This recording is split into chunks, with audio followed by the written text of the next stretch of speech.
L-inkjesta indipendenti dwar l-allegazzjoni l-kumpanija Egrant hija ta' Marti tiegħi jew ta' xi ħadd mill-familja tiegħi mmexxija mill-Maġistrat Aron Buġejja ma tħalli l-ebda dubju u hija ċara kristall.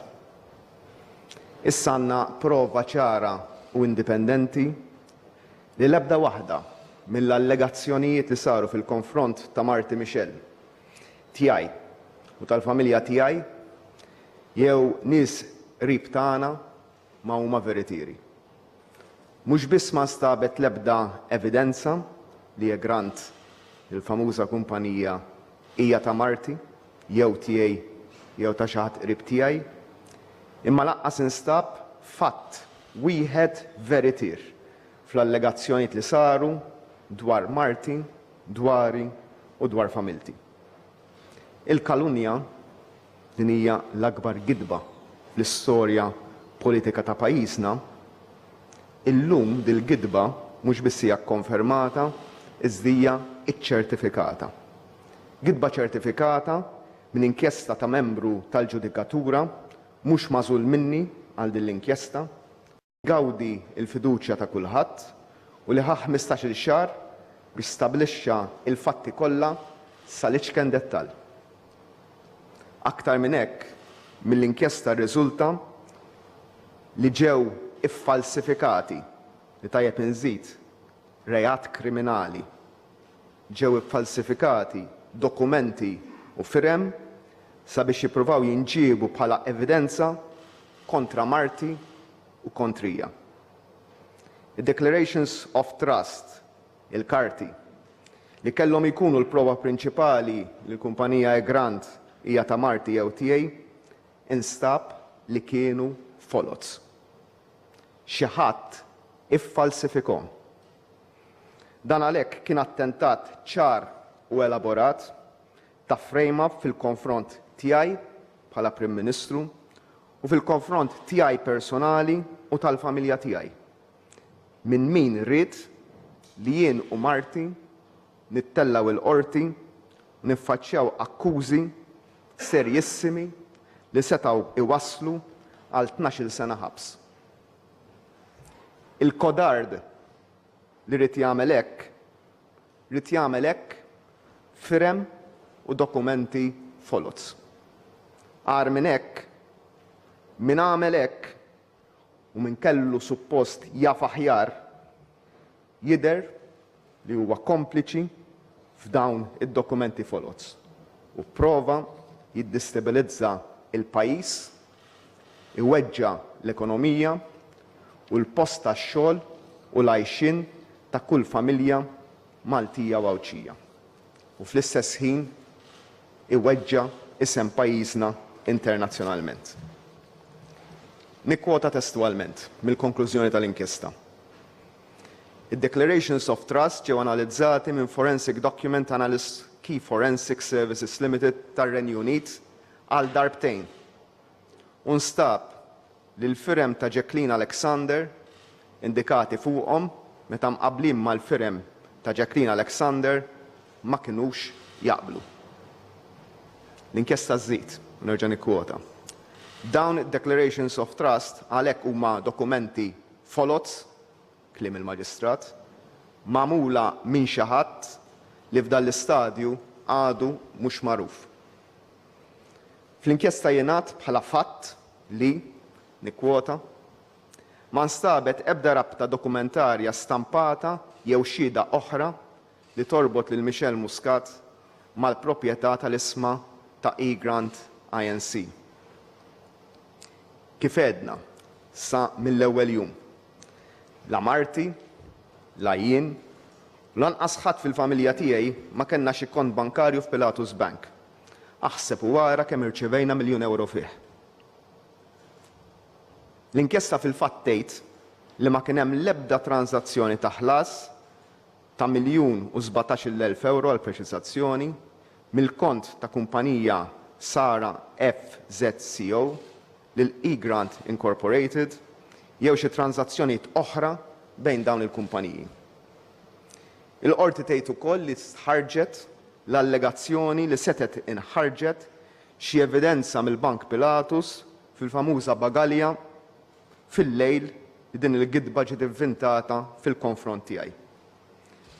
Il-qorti ma tħalli l-ebda dubju u tgħid, ikkwota, minn dan is-CCTV footage jirriżulta li l-allegazzjonijiet li dakinhar tal-20 ta' April 2017 fil-għaxija Ali Sadr klandestinament ħareġ kwantità kbira ta' dokumenti li kellhom x'jaqsmu mal-allegazzjonijiet li kien qed tagħmel li qed tippubblika Daphne Caruana Galizia ma rriżultax provata.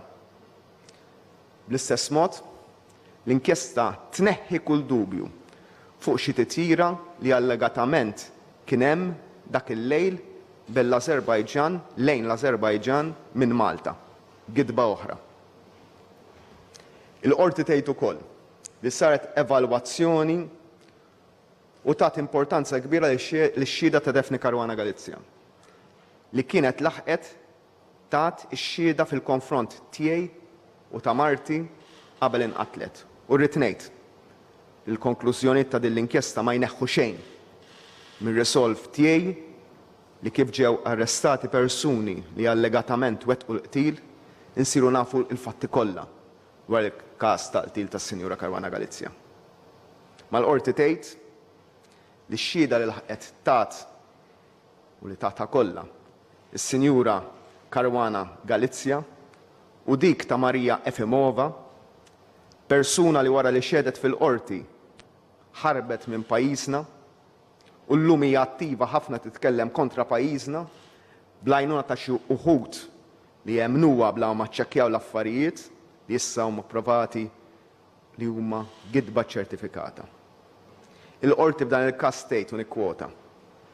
Biss din l-inkjesta sabet diffikultà kbira biex fl-aktar aspetti importanti tirrikonċilja l-verżjonijiet mogħtija minn Marija Efimova fuq naħa u Daphne Caruana Galizia u Pier Portelli fuq naħa oħra mal-kumplament tal-evidenza miġbura fuq xaqlieb oħra. Iżżid nerġa' nikkwota.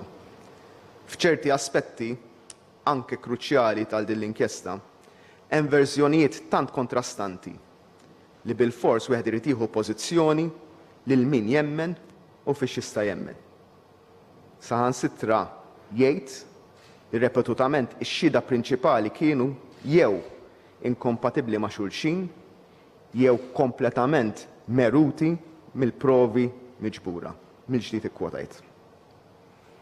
Minn hawn tibda sensiela ta' xhieda li jikkonfermaw l-inkonsistenzi bejniethom. Fejn min jgħid li rad dokumenti, min jgħid li qatt ma waslu għandu u jwaħlu f'xulxin. Min jgħid li rad Declaration of Trust, min jgħid li qatt ma tawilu u min jgħid li rom biss. Spiċċaw lin-nies li tant tawna xifmu li għandhom il-verità sagrosanta tagħhom jikkontradixxu lil xulxin waħda f'waħda. F'okkażjonijiet anke lilhom infushom minn xhieda mill-oħra. Ngħid jien, il-mod ta' kif din ix-xhieda ġiet dokumentata mill-Maġistrat ma jħallix spazju biex wieħed jiddubita mill-inkonsistenza ta' min ivvinta din il-gidba ċertifikata fuq Marti, fuqi u fuq familti. Lanqas irriżulta li s-Sinjura Michelle Buttigieg,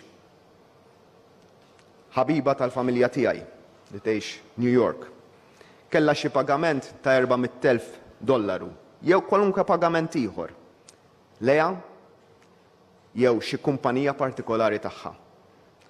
Anke f'dan il-każ ġie kkonfermat gidba fuq nies innoċenti li l-unika dnub tagħhom hija li huma ħbieb tiegħi minn żmien ferm qabel dħalt fil-politika.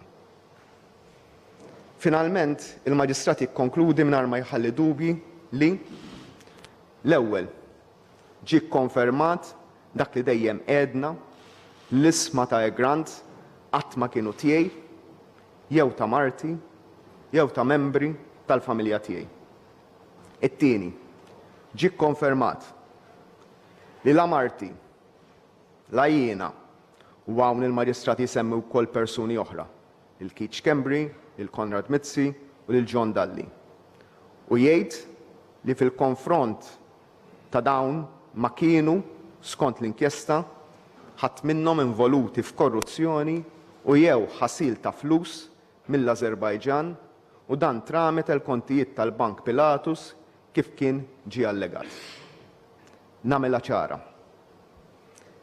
Dak li qed fl-ewwel jum meta ġiet ippubblikata din il-gidba b'kompliċità sħiħa u b'koordinazzjoni ma' dak li dak iż-żmien kien il-kap tal-Oppożizzjoni Simon Busuttil li kien jaf minn qabel x'kien se ntqal u x'kien se jiġri kien konsistenti ma' dak illi jien dejjem sostnejt. Moralment ma kellix bżonn nagħmel inkjesti. Marti u jiena konna f'paċi magħna nfusna. Iżda r-rwol tiegħi bħala Prim Ministru kien jitlob l-ogħla standards politiċi.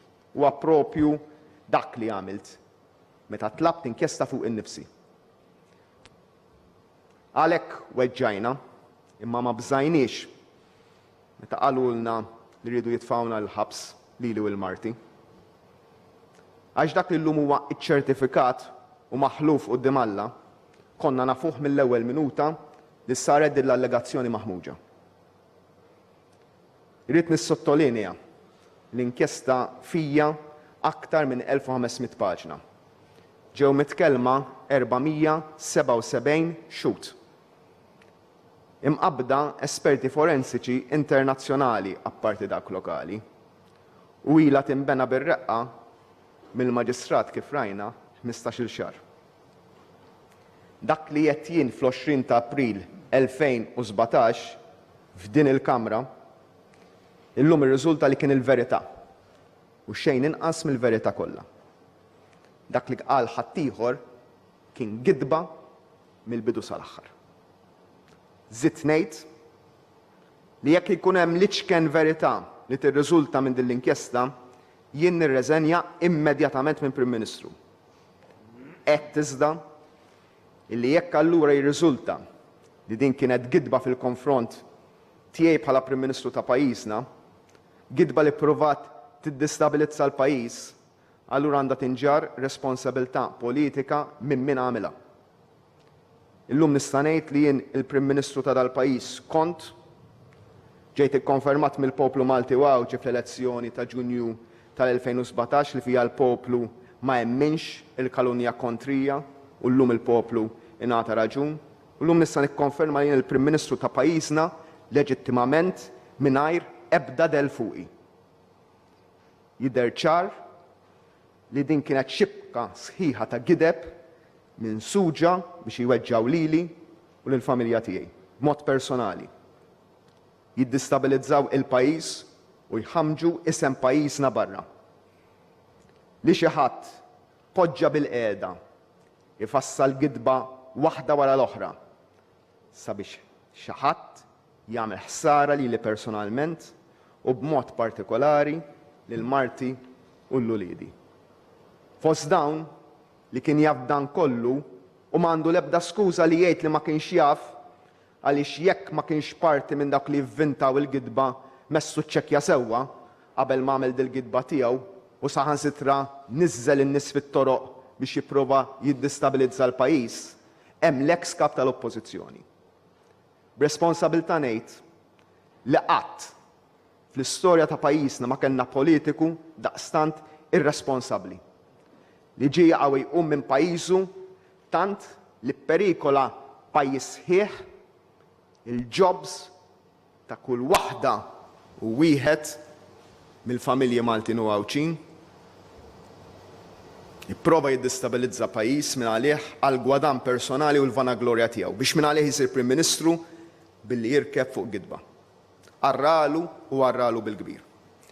Illum nafu li Dr. Simon Busuttil mhux biss huwa politiku fallut, iżda wkoll ismu se jibqa' mniżżel fl-istorja mhux bħala l-paladin tas-sewwa kif jipprova jpinġi lilu nnifsu, iżda bħala parti mill-akbar gidba fl-istorja politika ta' pajjiżna. Illum bdiet issir ġustizzja. Mhux biss miegħi u ma' Marti u ma' uliedi li ġarrabna personalment għal aktar minn sena, iżda qed issir ġustizzja ma' pajjiżi li tant nagħtuh enerġija jien bħala Prim Ministru u t-tim kollu tiegħi li qed miegħi hawnhekk. Finalment dan huwa mument fejn jingħażlu l-irġiel mit-tfal.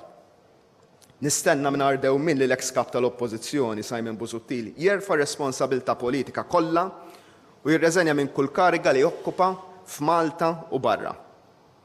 Dan b'konsistenza ma' dak li qed jien stess, illi jekk tinstab l-iċken verità fl-investigazzjoni dwar Grant fil-konfront tiegħu ta' Marti jew ta' xi ħadd mill-familja, jien nirreżenja minnu fih. Iżda dejjem żidt ngħid illi nistenna li jekk kif fil-fatt irriżulta llum joħroġ din hija gidba mill-bidu sal-aħħar, Simon Busuttil għandu jirreżenja minnu fih minn kull kariga li jokkupa. Busuttil huwa kaġun ta' attentat ta' kriżi politika li pperikolat lil kull familja f'Malta. Dak iż-żmien fuq kalunja kien qalli li ma nistax nibqa' nokkupa il-kariga ta' Prim Ministru. Illum din il-kalunja tiegħu hija konfermata, gidba ċertifikata. U għalhekk ngħidlu lilu li ma tistax tibqa' tirrappreżenta lil poplu fil-Parlament. Kun raġel għal darba. Taf li l-unika triq onorabbli li għandek hi li int titlaq il-barra. Lil-kap tal-Oppożizzjoni preżenti infakru bir-responsabilità illum hija tiegħu u jġorraw. Għandu jibda billi jneħħi l-Dr. Busuttil minn kelliem għal governanza tajba għal ġieħna. Jekk Simon Busuttil ma jirreżenjax mill-Parlament Malti minn jeddu, għandu jkun il-kap tal-Oppożizzjoni li jitolbu biex jirreżenja. Fin-nuqqas li ma jieħux dawn il-passi, Dr. D'Elia jkun qed jiċċappasu wkoll f'dan l-attentat ta' frame-up elaborat biex jipprova jiddistabilizza pajjiż. Kif diġà sar magħruf fl-istqarrija tal-Avukat Ġenerali aktar kmieni dalgħodu, jien permezz tal-Avukat tiegħi Dr. Pawlu Lija li nirringrazzjah minn qalbi, tlabt għal kopja tal-inkjesta kollha. It-talba tiegħi intlaqet. Jien tlabt ukoll l-Avukat Ġenerali biex jippubblika l-inkjesta kollha. Irrid ngħid, kif huwa magħruf, li l-parir tal-Avukat Ġenerali huwa li ma jiġux ippubblikati l-ewwel parti fejn hemm dettalji bankarji ta' persuni privati u l-aħħar parti fejn jiġu indikati persuni li fuqhom għandhom isiru investigazzjonijiet ulterjuri mill-Pulizija. Bir-rispett kollu jien urejt li ma naqbilx. Nemmen li fl-interess nazzjonali u fġieħi trasparenza sħiħa li bija mexxejt f'dan il-każ kollu, inħoss li għandha tiġi ppubblikat